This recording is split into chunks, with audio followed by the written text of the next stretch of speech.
Good afternoon, everybody. Welcome to the call today. My name is John Greenway. I'm a founder and chairman for a nonprofit called Mission2Alpha. Mission2Alpha has a proud 12 or 13-year tradition now of dedicating ourselves to taking care of the needs of our injured military heroes. A couple of years ago, we broadened that universe and decided to also include first responders, due to the fact that so many of them today are retiring from military service and actually going into the first responder community. So our goal is to continue to help them through that process, continue to help those serving in the military on an active basis, as well as retired, guard, and reserve. One of the things that we do kind of in the day-to-day operations is we will join together with other foundations and partner with them for great causes or great missions.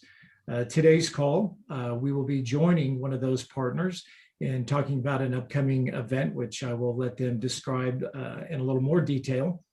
The group that we are partnering with is actually called Cohen Veterans Bioscience Foundation. They are a phenomenal group. I learned about them about 3 or 4 months ago.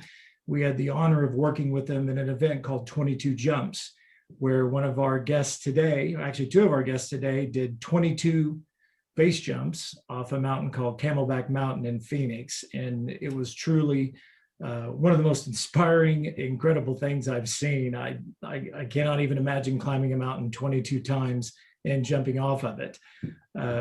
Cohen has been a great sponsor of 22 Jumps. And today I'd like to spend some time talking to each of the guests who will be jumping, as well as learning a little bit more about the foundation and what they do. So I want to take this opportunity to introduce a friend of mine and also a partner to Mission2Alpha. Her name is Nicole Harmon. She is the Executive Director of External Affairs at Cohen Veterans Bioscience. So Nicole, thank you for joining us today, and I'll turn it over to you.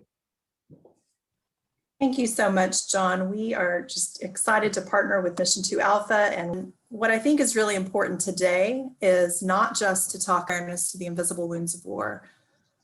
As John mentioned, I'm the Executive Director of External Affairs for Cohen Veterans Bioscience. And for those unfamiliar with our organization is a nonprofit 501c3 biomedical research and technology organization dedicated to fast-tracking precision diagnostics and tailored therapeutics to advance brain health. Driven by our scientific roadmap, we develop and invest in tools and technologies that encourage best practices in research across brain health through platforms for data science, biomarker discovery and validation, biorepositories, imaging libraries, clinical trial networks, and education and advocacy. Since our inception, our focus has been on brain trauma, specifically PTSD and traumatic brain injury. And you will hear some of the recent developments in this area today. But our approach has always been to rethink how we study the whole brain, how we define disorders and identify targets to see real progress for patients. We are really excited to provide regular updates and education to the vast community interested in brain health, including other organizations, patient advocacy groups, families, caregivers, and fellow researchers in brain health. Our hope is to provide education topics that impact all of these important stakeholders. And we welcome your feedback on areas of interest for future webinars. Many of the questions you'll hear today were submitted by our stakeholders. For this webinar, we really want to focus on the lived experiences of veterans and family members who are living with traumatic brain injury. So now I'm going to introduce some of our important speakers. Our moderator today will be Frank Larkin. Frank was formerly the 40th U.S. Senate Sergeant at Arms. He was a member of the Senior Executive Service, serving both as Acting Director and Vice Director of the JIEDDO within the Department of Defense. Frank served for more than 2 decades in the United States Secret Service. Navy. Frank has significant military and law enforcement special operations background, serving as a special warfare operator in the Navy SEALs. Mr. Larkin is chairman of our Cohen Veterans Advisory Council, and most importantly, a father to a decorated Navy SEAL, Ryan F. Larkin. who took his own life 4 years ago. We're also joined today by Tristan Wimmer, and Tristan was our 22jumps initiative. He's a former Marine and Scout sniper whose own brother, a Raider and Recon Marine veteran, succumbed to suicide in 2015 after struggling with TBI-related depression and anxiety for nearly a decade. Tristan founded 22jumps in 2020 as a way to this epidemic by raising money for research, brain health research, to speed new effective solutions for all patients. The upcoming Memorial Weekend 22jumps will be the third event he has hosted. Lair is a former Marine who completed combat tours in Iraq in 2007 and Afghanistan in 2010. He served as a Scout sniper instructor at the 1st Marine Division Pre-Scout Sniper School and as a staff non-commissioned officer in charge of the Scout Sniper Platoon for 3rd Battalion, 25th Marines. He now coaches veterans and first responders in trauma integration and recovery. Adam Crum served in the Marine Corps for 4 years. He completed 2 deployments in Iraq and survived a gunshot wound in 2004. After struggling with depression during his transition away from the Marine Corps and losing 4 of his platoon brothers to suicide, Adam found joy in parachute sports. He joined 22jumps to honor those he has lost and to make a difference for all veterans. We're also joined today by our proactive organizer, Savannah Slagle. She is the one leading our Memorial Weekend Twin Falls, Idaho 22jumps event. She's a high school student, aviation enthusiast with a passion for veterans issues. Savannah's family is part of the base jumping community, and she's working towards joining the U.S. Air Force Academy after graduating. And our own Chantel Furlan-Beckham, our Dr. Furlan-Beckham is the Director of Policy and Advocacy for CVB. She's a translational neuroscience by training with over 15 years experience in preclinical models of neuropsychiatric disorders and brain injury models. She's an experienced public policy and advocacy professional, having spent nearly 10 years leading efforts at the local, state, and federal levels. As we start our webinar with an overview of TBI and a vision of a path to progress to move beyond the status quo in TBI care, we thank you all for being here. Chantel? Thanks, Nicole. I'm truly honored to be here with all of these great guests and be able to provide a little bit of context before we hear their stories from themselves. Each year, more than 40 million people arrive into the emergency rooms and healthcare clinics in the United States with a variety of serious injuries. Of these, approximately 2.5 million are traumatic brain injuries, or TBI. A TBI can result from a bump, blow, or jolt to the head that disrupts normal brain function. TBIs can also occur from a penetrating head injury, which is any injury where the protective outer membrane of the brain is pierced by an object, such as a bullet or a knife. Military service members and veterans are also at risk of TBI from explosions experienced during combat or training exercises. The most common cause of TBI is falls, followed by being struck by or against an object. This includes many of the sports-related TBIs we hear about in, for example, soccer or football. Motor vehicle crashes round out the top 3 causes of TBIs. But despite the misconception that TBI is an event that occurs in isolation, TBI for many individuals is a chronic disease, with nearly 5.3 million people in the United States living with a permanent TBI-related disability. TBI severity can range from mild, which is sometimes referred to as a concussion, to severe, which involves an extended loss of consciousness and is associated with a higher likelihood of death. Most TBIs, however, are considered mild. This type of TBI can be more difficult to identify than severe TBI because there may be no obvious injuries to the underlying brain structures, and the pattern of symptoms can be more vague, often emerging weeks or even months following the injury, making it harder to connect the symptoms to the TBI causing event. But even mild cases of TBI can involve serious long-term side effects that can have a debilitating effect on the person's life. What makes mild TBI more complex is that it can be difficult to predict which patients will go on to develop more severe long-term symptoms of TBI and which will not. This means that two people with virtually identical injury patterns may face very different roads to recovery. So what are the symptoms of TBI? Since TBIs disrupt normal brain function, they can lead to a number of physical, cognitive, behavioral, and emotional impairments that can be transient or lead to long-term effects. Further complicating the matter, because TBIs are often associated with a traumatic event, many individuals with TBI also have symptoms of PTSD, leading to misdiagnoses and delays in treatment initiation.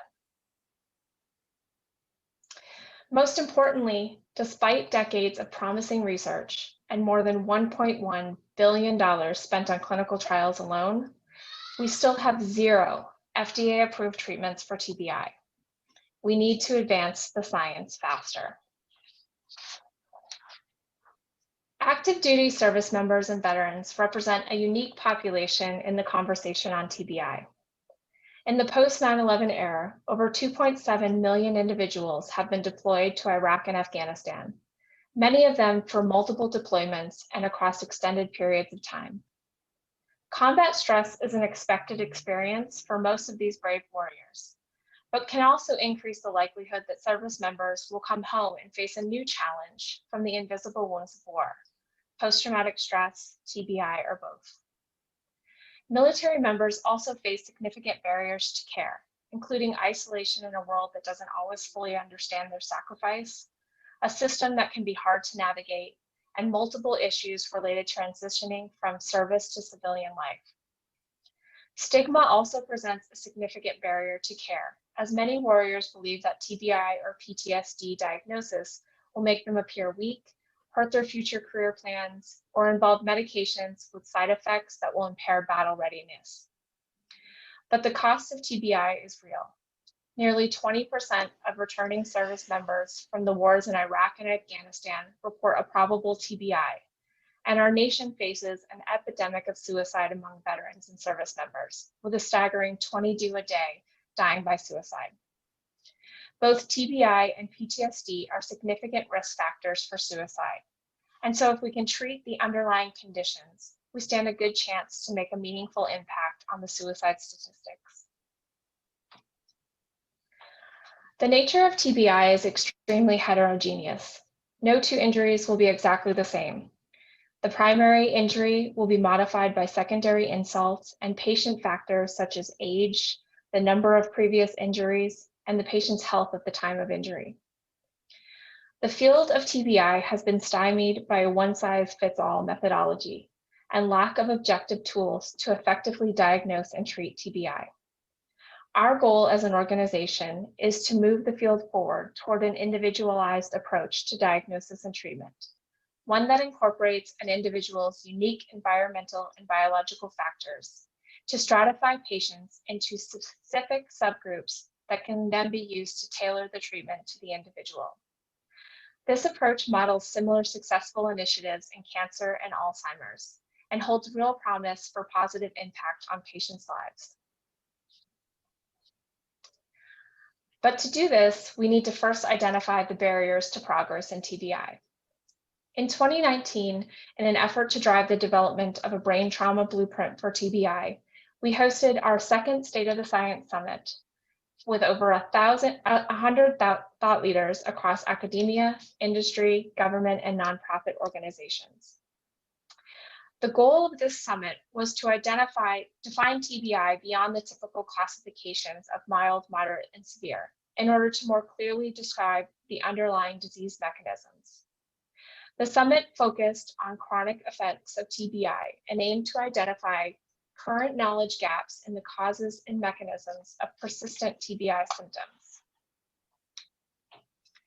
The resulting recommendations create an actionable framework across 6 important domains to be prioritized in the research ecosystem. These recommendations will be outlined in a series of publicly available scientific publications, the first of which was published in April of this year.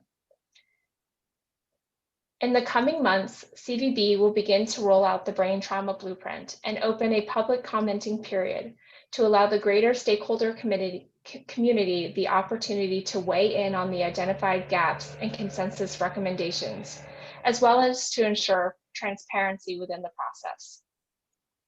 CVB has already begun work to overcome some of the identified gaps and will be partnering with additional organizations to ensure that research that will make a meaningful change for all those with TBI is prioritized. As is the case in anything that we do as an organization, we feel that it's important to keep in mind the real goal of our work, ensuring that patients and their families have a voice in the research. This is why it is vital that the real lived experience of those with traumatic brain injury is heard, understood, and factored into everything we do. Frank, Tristan, Adam, Jordan, and Savannah are an invaluable resource to our work and our mission. So without further ado, I turn it over to Frank and our other guest who can better articulate what TBI is like for both patients and caregivers. Thank you, Chantel. And again, a great laydown of the issues that we're trying to address and the path forward. So let me go to Jordan, Adam, and Tristan. And first of all, thank you for what you've done for this nation. You voluntarily stepped up on the line, raised your hand to defend this nation, and you went into harm's way. The reality is that you came home burdened with some conditions, some challenges that a lot of people don't understand. So that's what I want to get into today, is to talk about some of that and to really put the human face on the urgent need for the science to inform. So over to Jordan and Adam, let me start with the first question. Tell us about your journey and how did your injury occur? How did your symptoms progress and how were you handled? I mean, how did the system, deal with it? Who wants to go first, Adam or Jordan? Adam? Yeah, I guess I'll talk. So I went on my first deployment. I was 18 years old and made it a whopping 3 weeks over there before I got popped in the jaw. I had a bullet hit my chin, and that was my hit. And then as I remember the day, I didn't lose consciousness or anything, but taking some other hits to the head along the way. And then as far as treatment, I kind of avoid leaning on the VA too much, just because the idea that, it could hamper, if you have too much in your medical history, it could hamper career opportunities in the future.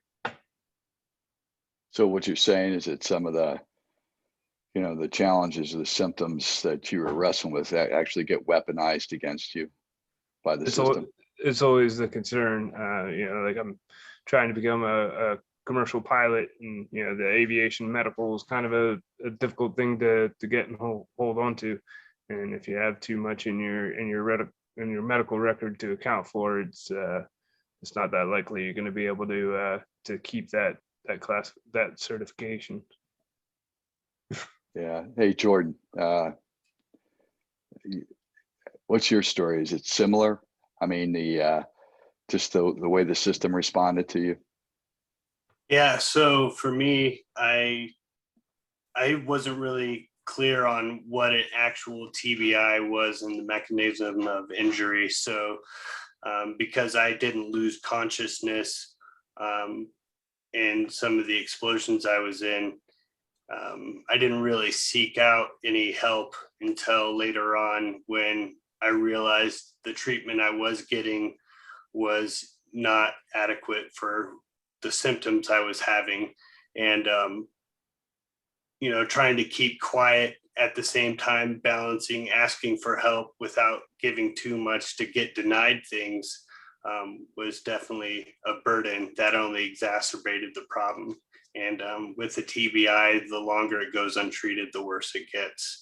And so it eventually caught up to the point where I was too far gone and had to seek treatment or else. Yeah, and as Nicole and Chantel pointed out, we're still the enterprise, the medical enterprise, is still struggling with how to classify TBIs, let alone diagnose them, especially in our veterans population. And very much appears that a lot of it was unprepared to deal with the veterans that came, home from 20 years of persistent conflict. Given that, right now there's no specific FDA approved, Food and Drug Administration approved treatments for TBI, what strategies, what have you done personally to deal with it? Adam, go ahead. And the parachuting community's kind of been my way of finding peace. Go get focused on other things and activities and something to enjoy life with. The moving to Never Land, it's what I call Moab sometimes. There were a bunch of other people just going after pursuing other things in life, and that's what I did for about a decade, and really enjoyed chasing that. Yeah, so jumping's real important, obviously. That community, that tribe. Yeah. Hey, Jordan, talking about tribe and your experiences, what does that mean to you and a lot of the veterans?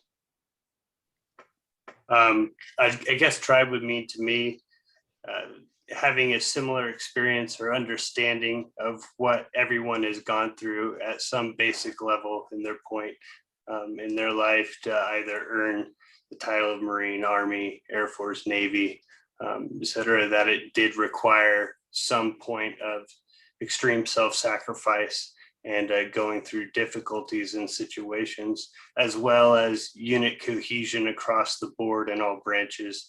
I think that's pretty common to be raised in that. And so when it comes to dealing with injuries or asking for help, it's easier to talk to somebody within the community or somebody that has been through that crucible, I guess, of testing themselves. And I guess that's what the tribe would mean to me, is being able to support each other individually when the means of support might not be there for outside other means. Yeah, so the biggest challenge to dealing with normal, have you bumped into, stigmas, labels, judgments that have kind of been barriers to getting to that normal place? How has it affected not only you, but your family, your friends, and your teammates? For a long time, the way it affected me was I didn't know what was going on. And so, the common thing, the injury isn't seen. So, people with good hearts and good intentions try and tell you to, just get over it. It's in your head, or you just got to think a certain way, or and they get frustrated with you, and eventually you start feeling defeated because you're trying to meet these needs, and you're trying to be like, okay, it's in my head, or it's this, or I'm just really tired, so I need to maybe drink more caffeine, or they'll put you on medications to help you stay awake. But no matter what you're on, it doesn't help, because the injury specifically relates to that and causes like debilitating sleepiness and tiredness, or you get overwhelmed very easily, and that exhaustion point breeds depression, because it's an invisible monster that, one, you don't really know what it is or how to fight it, and then two, it just gets defeating, because until you unmask it, your method of treatment is so random. And that's why I started going after myself, learning like yoga, breathing, diet, exercise, and doing research myself on how the brain operates and what causes brain damage, like inflammation. So staying on low inflammation diets and stuff. And the fact that right now we have to take our own ownership to actually heal those things is one of the reasons why I love this organization and being able to do this, is to get that information out there for people so they don't have to suffer needlessly. Hey, Adam, follow up on Jordan, a lot of guys and gals just are struggling to understand what's happened to them. Yeah, I don't know what to add. I'm kind of lost most of the time. I've never reached out for much help professionally, or I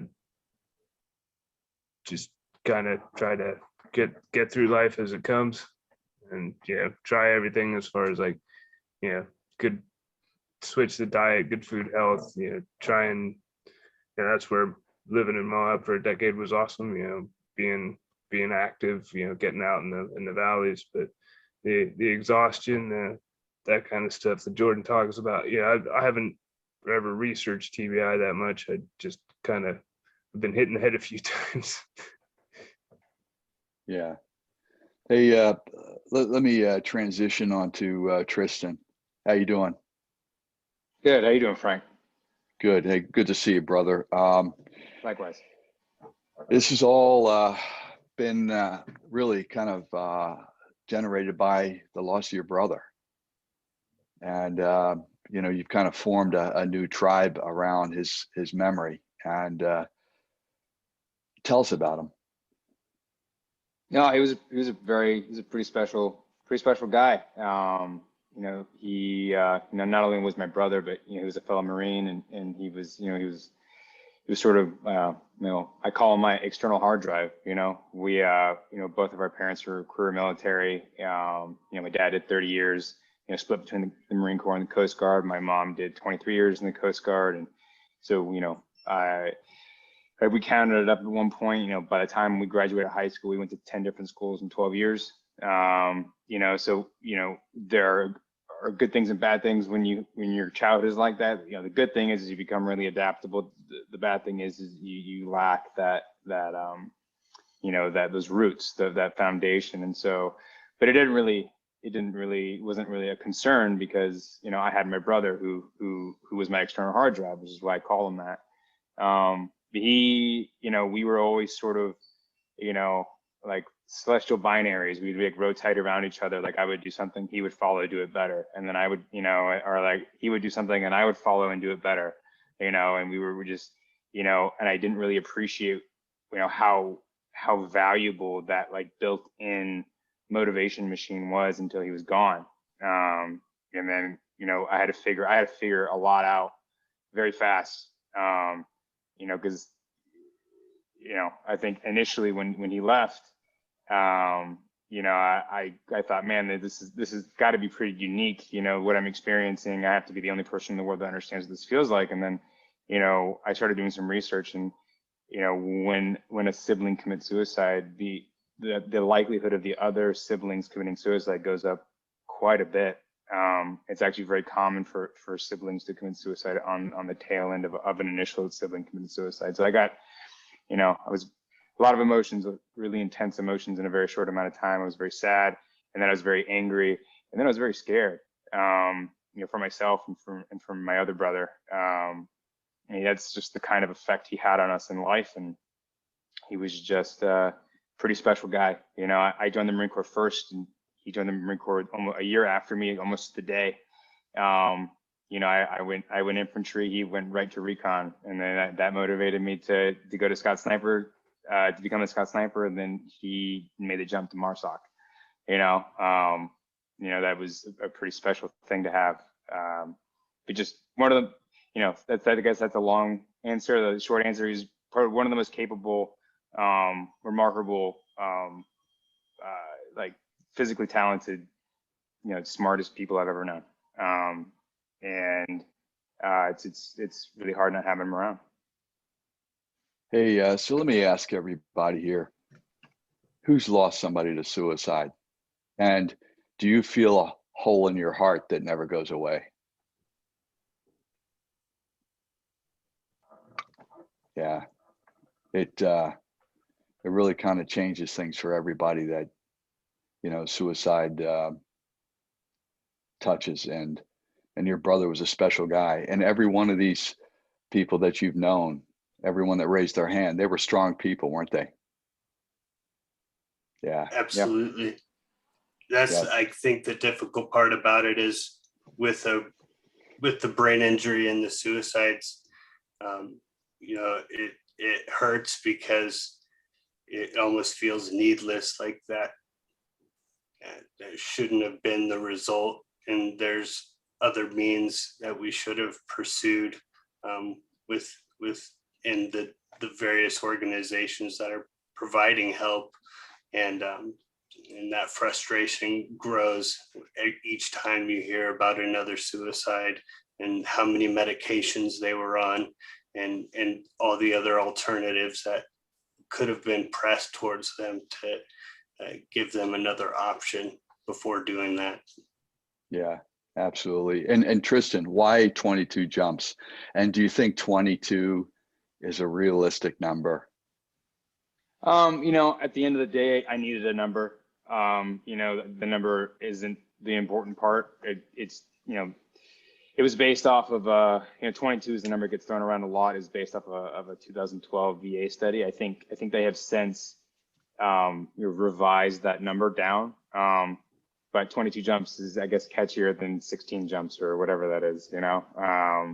So I kind of just stuck with 22 because that seems to be the, you know, that seems to be the artifact, the cultural artifact of the phenomena, you know? So I figured, you know, in that particular regard, why go against the grain, you know? But, you know, the 22 actually represents the estimated number of, you know, veterans that commit suicide a day. That's based off that 2012 VA study. You know, the reason we, you know, when my brother died, it took me a couple of years to kind of get my feet underneath me. And then after that, I was really trying to figure out a way to honor him in a way that I thought was appropriate. And so, you know, Adam actually was the one that put the idea in my head. He asked me to come to Moab and do 22 jumps on Veterans Day in 2019. And logistically, it didn't really come together. But I was living in Phoenix at the time, and there's a base jumping cliff right in the middle of the city, which is, you know, fifth largest city in the world, and I that was a little too good to be true. I thought for sure I can do this thing in Phoenix, and, you know, so we've done two events there, and it's been a pretty remarkable, you know, the kind of coalition that that event has pulled together. They go Mission2Alpha, Cohen Veterans Bioscience, you know, the individual sponsors for each event. You know, it's pretty great, you know. So that's the significance of 22, and the significance of base jumping in particular is, you know, my brother was the one that brought me into the sport, and, you know, it was sort of a something I got into in order to be closer to him. He, you know, his struggle started pretty much right after his injury, and to continue to progress, you know, over the next 9 years until he actually ended up taking his own life. So that was sort of an attempt for me to be close to him, you know, when at a time where I knew he was struggling. And so sort of 22 jumps is sort of a way to incorporate all of that, you know, something that's very personal to me, but also a way that, you know, base jumping tends to grab eyeballs, and, you know, has proven to be a pretty good fundraising tool. Yeah, and I think that 22 definitely is a number that is kind of been chiseled into a lot of us that are trying to work on this. And, you know, again, my personal opinion may not be shared by others, but I think it may be even greater than the 22. But 22 certainly brings attention, appropriate attention to it based on at least the statistics that we have high confidence in. The what do you guys want folks to know about traumatic brain injury that we have not talked about already? And what it could potentially be an important innovation in dealing with it? I would just recommend people to do as much research as they can. You know, we have this thing called the internet, and there is a lot of people that write their own stories and have their own blogs just because they're so desperate to tell their own story because they're dealing with the same issues, whether they're veterans or not. And through reading some of those blogs, I think those that are struggling could get so much hope, and just realizing that their symptoms and their struggles are not unique, and that they're not broken and you know, cast away, but there are other people that have lived with these symptoms and these struggles, and that in learning that, it helps them not only understand subconsciously what they're going through, but it also helps the other people that are in their lives. Because, you know, like Tristan can tell you, dealing with his brother, people that are dealing with others that have a TBI can become very, very taxing. And especially if you don't have that understanding of what those symptoms are and what is going on, you know, that frustration only grows, and then that communication breakdown only grows. And so trying to understand and learn as much as you can, and for the caretakers or those that are in their lives to understand, at least on a general level, that the person that they have in their life, that significant other, is not broken, and that they just need, you know, a safe space to heal, and to recognize that what they're going through is normal, and what they're dealing with, and those symptoms are very normal for brain injuries of certain calibers, and that you know, that pathway to healing, it would be a lot better, you know, and more conducive through proper communication and understanding. Yeah. So Oh, sorry. yeah, so if I understand that, in many cases that this has been often characterized as a mental illness, a mental health problem, when in fact we need the science to illuminate that this very well may be a biological root cause, and that folks that have been exposed to some of these conditions are actually wounded in service to their nation. Absolutely. I would second both what both of you said.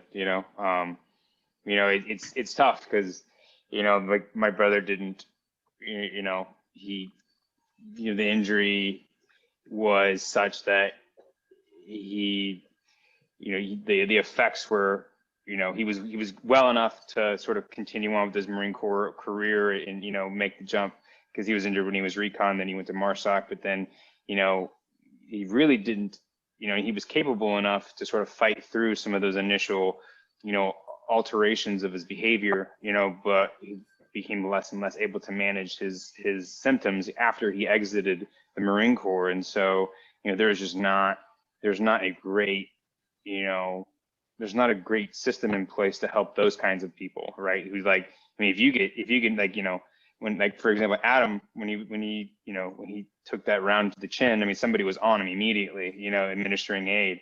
When my brother got hurt, people were there administering aid. The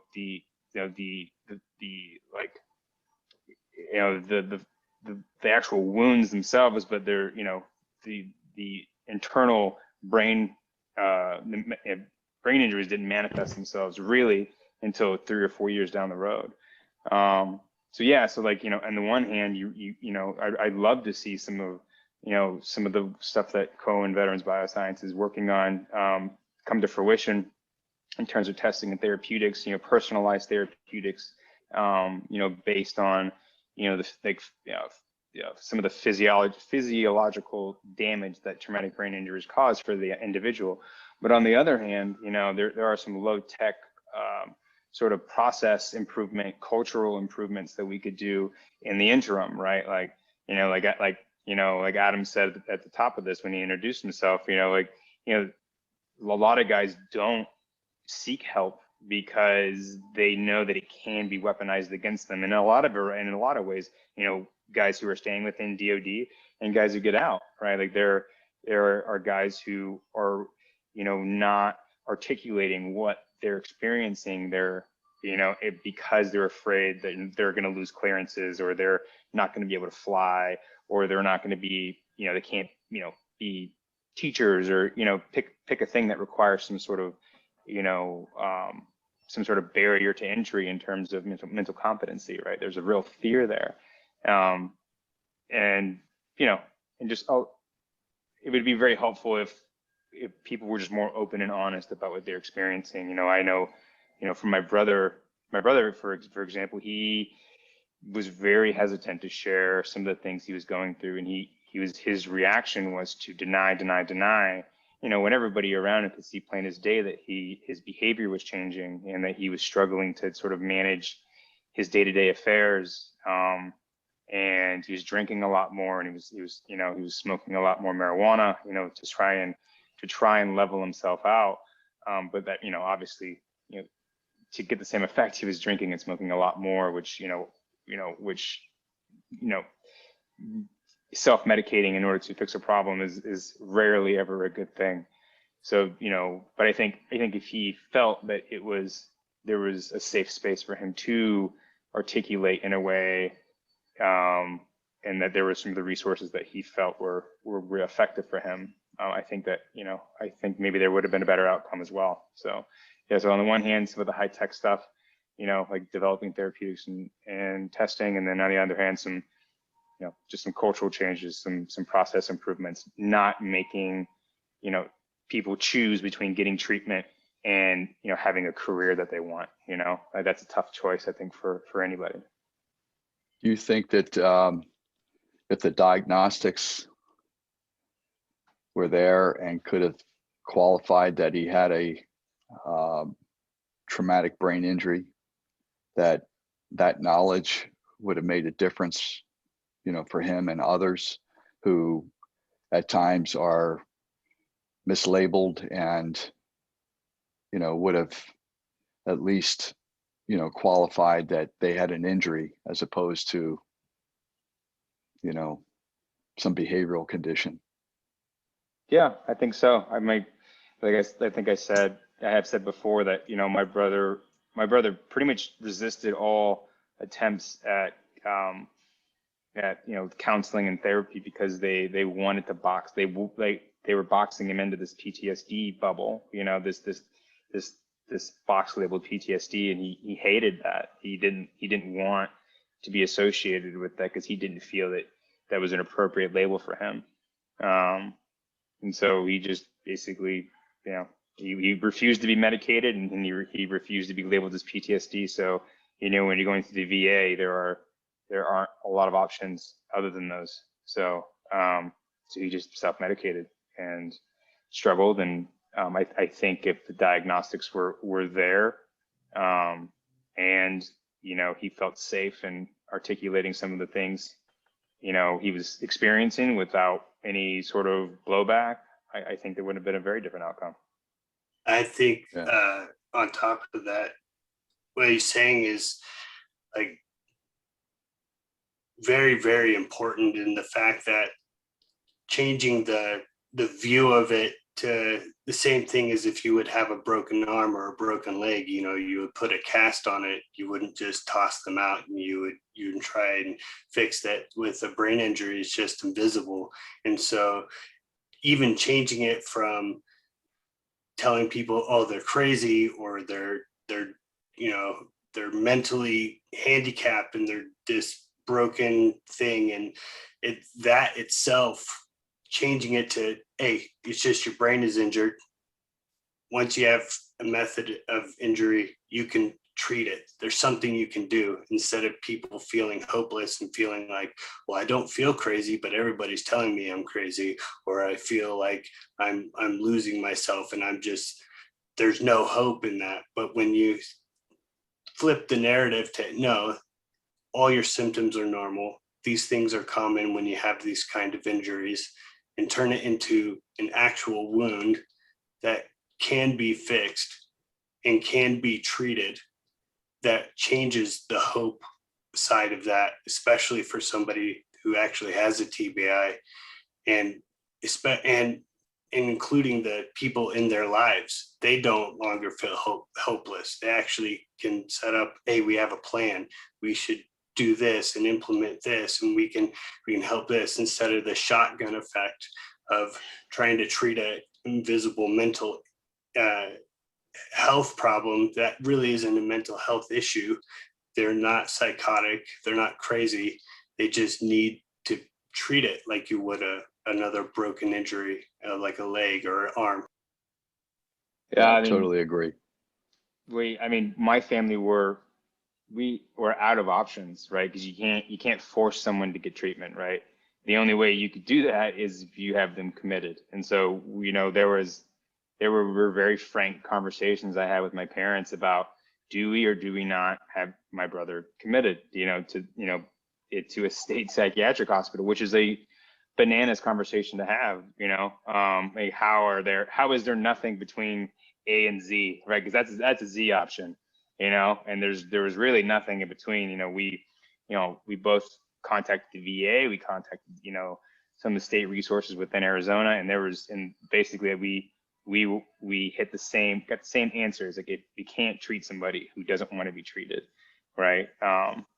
And so that was very difficult, because I had no education on how to handle that, and I tried my best. My parents tried their best, and he was just getting worse and worse and worse, and so it got to a point where we felt our lives were in danger, because we were having to, it was a big lift managing, him and making sure that he was gonna make it the next, from week to week, and eventually it just got very fatiguing, and I got very frustrated, and like some of the things that Jordan was saying, and and I took a defense contracting job on the other side of the world, partially, for personal reasons, but also the big part of that was just to put some distance between myself and my brother. Like, it got that bad, and I know for a fact that there are the resources that should be in place are not in place, because we made all those phone calls and they did not exist. So Yeah, you can't put a measure on that amount of stress and what that does to you, to how it twists you up inside as you try to rescue somebody you love, and you try to do anything.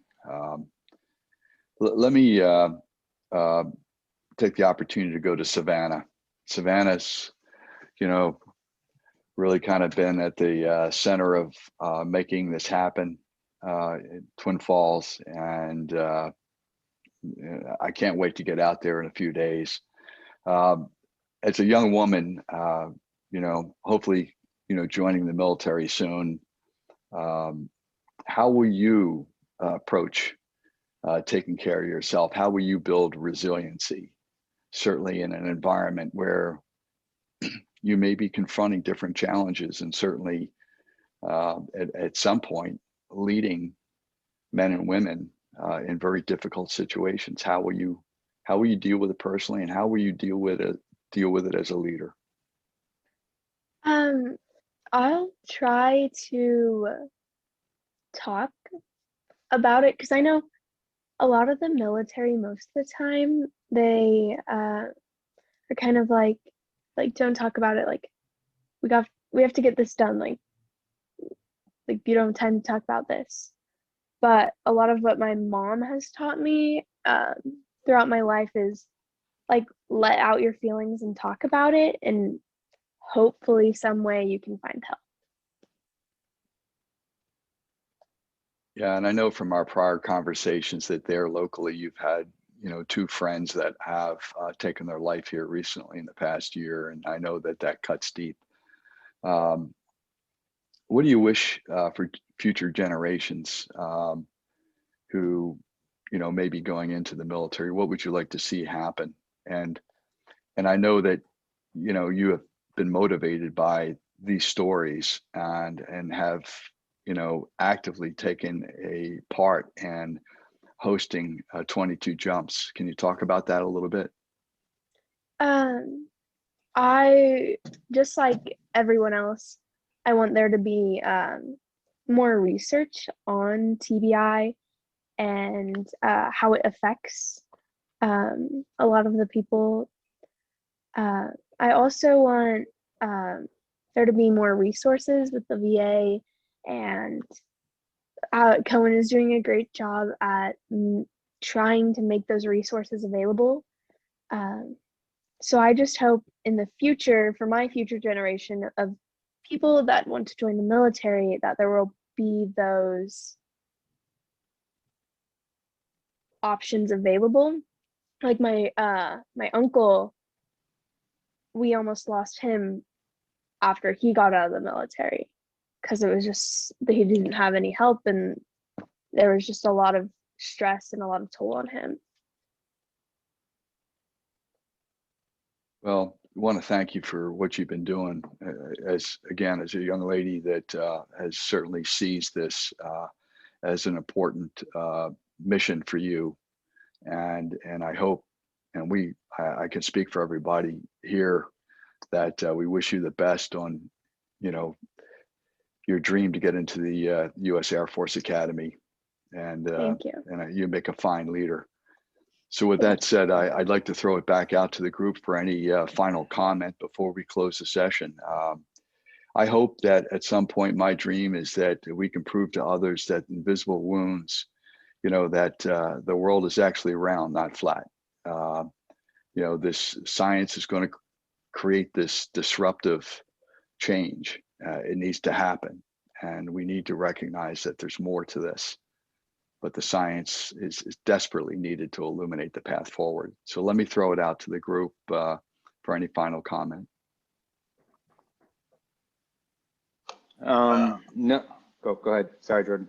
No, go ahead. I was just going to say thank you for providing this, forum. Like this kind of interaction and advocacy is what is going to help push the narrative and make those changes and policy changes and treatments and giving awareness to other people.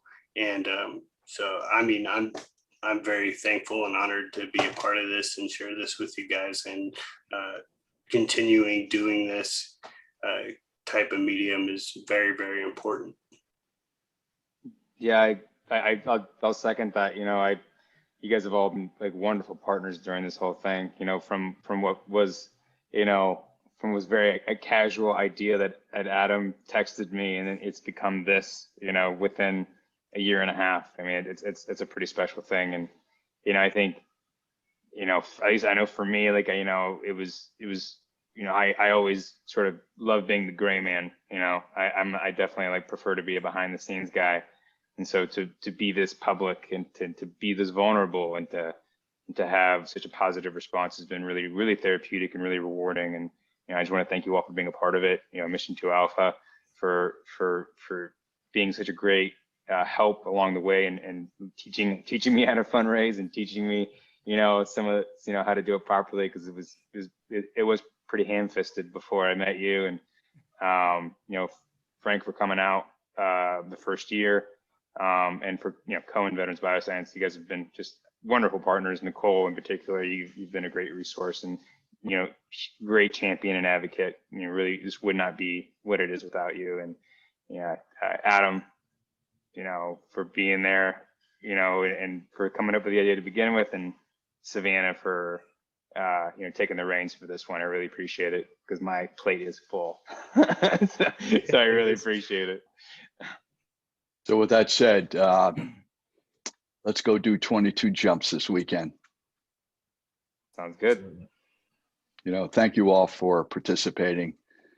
This is the reality of what we're talking about, invisible wounds, and what we're trying to do about it. And these heroes sharing their stories is it's real. So there's a human toll to this, and hopefully we can make a dent. So thank you very much. Wish everybody the best and look forward to seeing you this weekend.